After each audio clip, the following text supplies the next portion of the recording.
Pozdravljeni, dragi gledalci! Danes bomo govorili o angelu smrti. Ste kdaj slišali za medicinske eksperimente? Zagotovo ste slišali za to in zagotovo ste slišali tudi za medicinske eksperimente na ljudeh.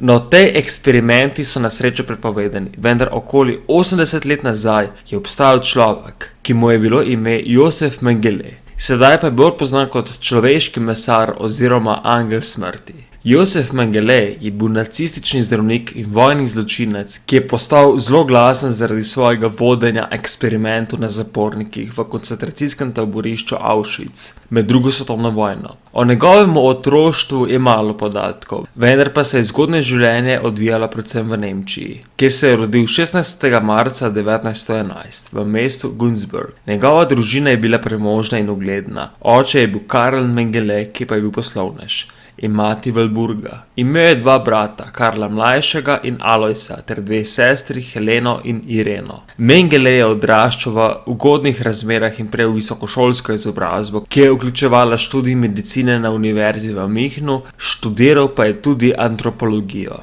Josef Mengele je bil sicer šolan na področju medicine, vendar ni bil specialist v nobeni posebni smeri medicine. Diplomiral je iz medicine na univerzi Johann Wolfgang Goethe v Frankfurtu leta 1935.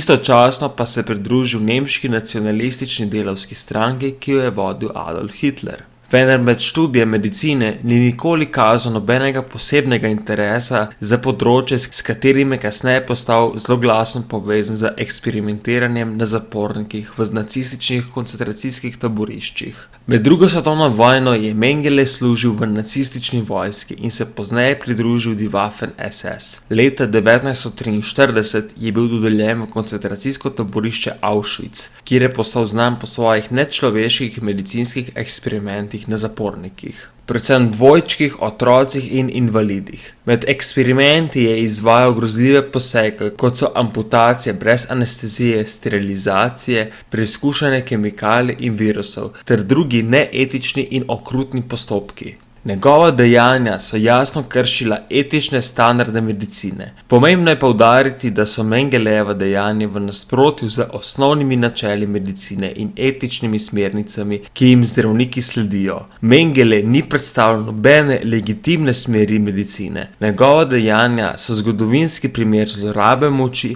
nečloveškega ravnanja in kršenja temeljnih človekovih pravic. Vendar Mengele ni bil glavni zdravnik, niti poveljnik Auschwitza. Znan je postal predvsem zaradi svojih grozljivih in neetičnih medicinskih eksperimentov. Njegovi medicinski eksperimenti so bili tako ekstremni, da so še vodje Auschwitza prišli do Mengeleja in ga prosili, naj se malo umiri.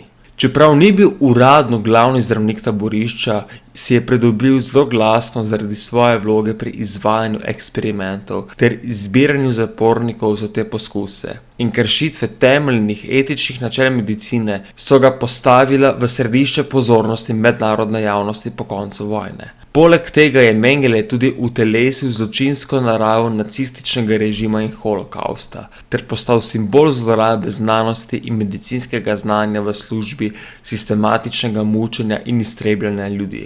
Vendar, zakaj je Mengele delal vse te poskuse? No, te poskuse na ljudeh je delal kot pretvezo, da bi ustvaril gensko popolnega arica, ki bo imel blond lase, modre oči in bo visok vsaj 170 cm ali več. Poleg tega pa je hotel tudi ugotoviti, kako bi vojakom pomagali na fronti, če bi bili v hudih razmerah. Operiral je zapornike in jim organe odstranjeval brez anestezije. Visoko nosečim ženskam pri polni zavesti je iz maternice odstranil otroka in ga vstavil v maternico druge. V oči je otrokom vbrizgaval kemikalije, da bi videl, ali bodo spremenili barvo. Mengeleja pa so še posebej zanimali dvojčki. Do otrok je imel še poseben zanimiv odnos. Hodil je v otroške predele Auschwitza in velikokrat so otroci vpili: "Striček Mengele je prišel, bombone nam je prinesel." Mengele naj bi bil pred drugimi vedno nasmejan, prijazen, vljuden in nasploh ustrežljiv človek. V taborišču Auschwitz-Birkenau so bili otroci in dvojčki deležni boljše oskrbe od drugih zapornikov, vendar samo tisti, ki so pokazali potencial za Mengelejeve poskuse, a jim nato pri svojih poskusih tudi ni prizanesel. V srca jim je ubrizgal kloroform,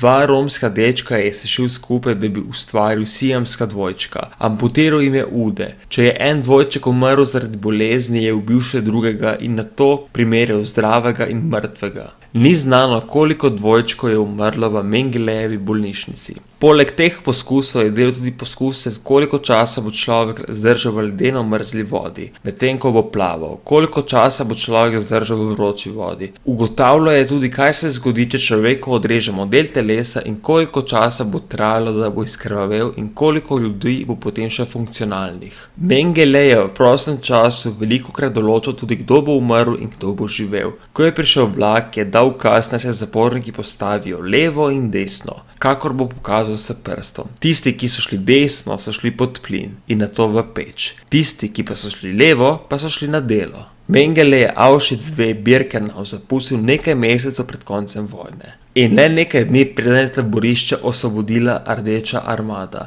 Do leta 1949 se je skrival v Nemčiji, nato pa je pobegnil v Argentino. Do leta 1956 je bil Mengele dobro uveljavljen v Argentini in se je počutil tako varnega, da je dobil argentinsko državljanstvo kot Jose Mengele. Leta 1959 pa je izvedel, da so zahodnonemški tožilci vedeli, da je v Argentini in so zahtevali njegovo aretacijo. Mengele se je preselil v Paragvaj in tam dobil državljanstvo. Maja 1960 so izraelski obveščevalci ugrabili Adolfa Eichmanna v Argentini in ga odpeljali v Izrael na sojenje. Ko je Mengele pravilno uganil, da ga iščejo tudi Izraelci, je Mengele pobegnil iz Paragvaja. O podpori svoje družine v Nemčiji je preostanek življenja preživel pod lažnim imenom v bližini Sao Paula v Braziliji. Leta 1979, 7. februarja, je Mengeleja med kopanjem v počitniškem letovišču v Braziliji zadela kap in se je utopil. Upam, da vam je bil današnji dokumentarec všeč. Če vam je bil všeč, pritisnite like in se naročite. Hvala in lep dan.